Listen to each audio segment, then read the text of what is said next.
Picture this. Two innocent children, barely old enough to understand the weight of their names, are already being written out of history by the very institution that gave them their royal blood. Before they can even speak in full sentences, before they can choose their own paths, the palace has decided their fate. Archie and Lilibet, Sussex grandchildren of a king, children of a prince, are being quietly erased from the royal future. But here's the twist that no one saw coming. This might just be the greatest gift the monarchy could have given them. Hello everyone, and welcome back to Meghan and Harry Tales. I'm your host, Adrian, and today we're diving into an important and emotional development that has sent shockwaves through royal circles worldwide. Reports that Prince Harry and Meghan Markle's children, Prince Archie and Princess Lilibet, may never return to the royal fold as working members under Prince William's reign. Now, this news has left many royal watchers absolutely stunned, but it also raises serious questions that go far deeper than just palace protocol.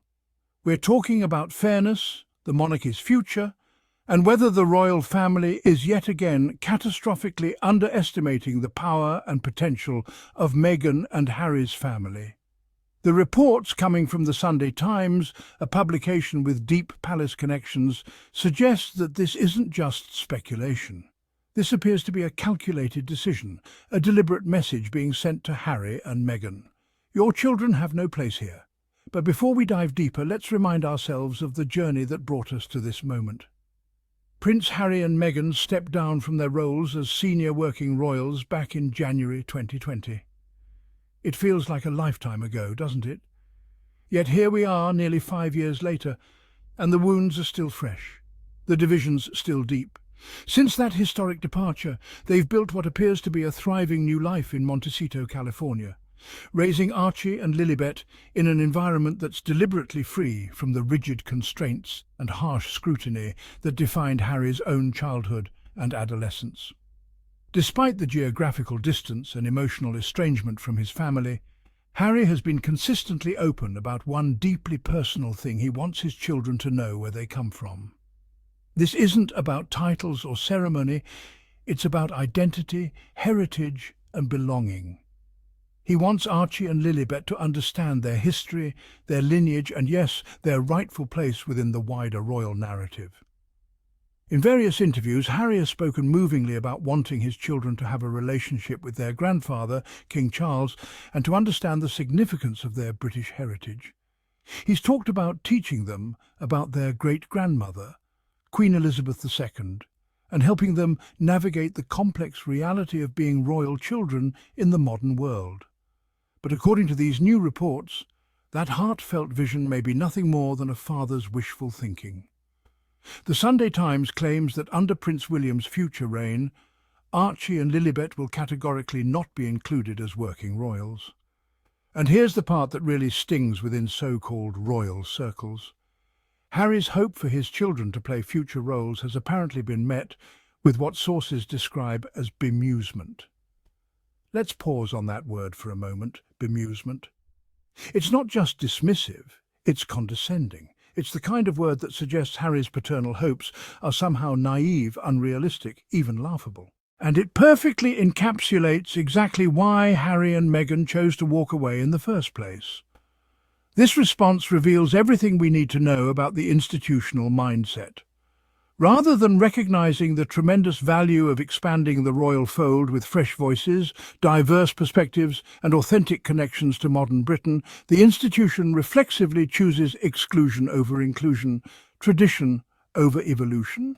The justification being offered is Prince William's much-vaunted plan for what's become known as a slimmed-down monarchy. We've heard this phrase countless times over the years, haven't we? It's become the go-to explanation for every exclusion, every sidelining, every reduction in the royal family's scope. But what does this concept really mean when we strip away the PR spin and look at the cold, hard reality? On the surface, proponents argue it's about fiscal responsibility, cutting costs, streamlining duties, and focusing resources only on the direct line of succession. They point to successful European monarchies like Sweden and Denmark as models. But beneath that seemingly sensible exterior, there's something far more calculated at work. A slimmed-down monarchy means fewer competing personalities, fewer independent thinkers who might challenge the established order, and crucially, fewer chances for the spotlight to fall on anyone but William, Kate and their children. It's about control as much as it is about cost-cutting. And here's the proof. This policy isn't just affecting Harry's children. William's own cousins, Princess Beatrice and Princess Eugenie, both daughters of Prince Andrew, are being quietly sidelined despite their years of loyal service. Zara Tindall, daughter of Princess Anne, has never been given a working royal role despite her Olympic achievements and public appeal. But here's where the whole argument falls apart. These aren't faceless bureaucrats we're talking about. These are family members. And in Archie and Lilibet's case, they're not just any family members, they're grandchildren of the reigning monarch, King Charles III. This isn't about efficiency or modernization. It's about narrowing the brand of the monarchy into something smaller, more controllable, and frankly, less representative of modern Britain. William appears to be betting that a monarchy centred solely around his immediate family will be more sustainable, but history suggests otherwise. Let's examine this through the lens of history, because the current approach represents a radical departure from decades of royal tradition. Think back to Queen Elizabeth II's reign, a period often held up as the golden age of the modern monarchy. During those 70 years, the royal family was deliberately expansive. Princess Margaret had her role, despite her complicated personal life. Princess Anne became one of the hardest-working royals and remains so today. Prince Andrew served with distinction before his later troubles, and Prince Edward carved out his own niche. More importantly, their children were given opportunities to choose their own paths. Some, like Peter Phillips and Zara Tindall, chose more private lives while maintaining their family connections. Others, like Princess Beatrice and Princess Eugenie, have balanced private careers with occasional royal duties. The crucial point is this: they had the option. They were given the dignity of choice, the respect of being asked rather than dismissed. Archie and Lilibet, however, are being denied that basic consideration from the outset. And why? Simply because their parents chose to prioritize their family's mental health and well-being over institutional expectations. Royal commentator Richard Palmer went so far as to suggest that even if Harry and Meghan had never left, the chances of Archie and Lilibet becoming working royals would have been negligible under William's vision. But that argument crumbles under scrutiny because it ignores the fundamental question: shouldn't that be their choice to make when they come of age? Now, we need to address something that makes many people uncomfortable but cannot be ignored: the troubling undercurrents of racism and bias that have shadowed these children from birth. From the moment Archie was born in May 2019, debates erupted about whether he should be given a royal title. Remember the confusion and controversy around his birth announcement? The questions about whether he would be called His Royal Highness, the unusual delay in releasing official photographs. Then came Lilibet's birth in June 2021, and even more scrutiny followed. Questions about her name choice, debates about her place in the line of succession, and whispered conversations about whether she would ever truly be accepted as a real royal. In the infamous Oprah interview, Harry and Meghan revealed that there had been conversations within the royal family about how dark their first child's skin might be. While they never identified who made those comments, the revelation sent shockwaves around the world and raised serious questions about unconscious bias within the institution. Now, once again, these children are being treated as somehow less legitimate, less valuable, less worthy of the Crown's respect and consideration. And yet, and this is crucial, Archie and Lilibet are grandchildren of the reigning monarch, King Charles III.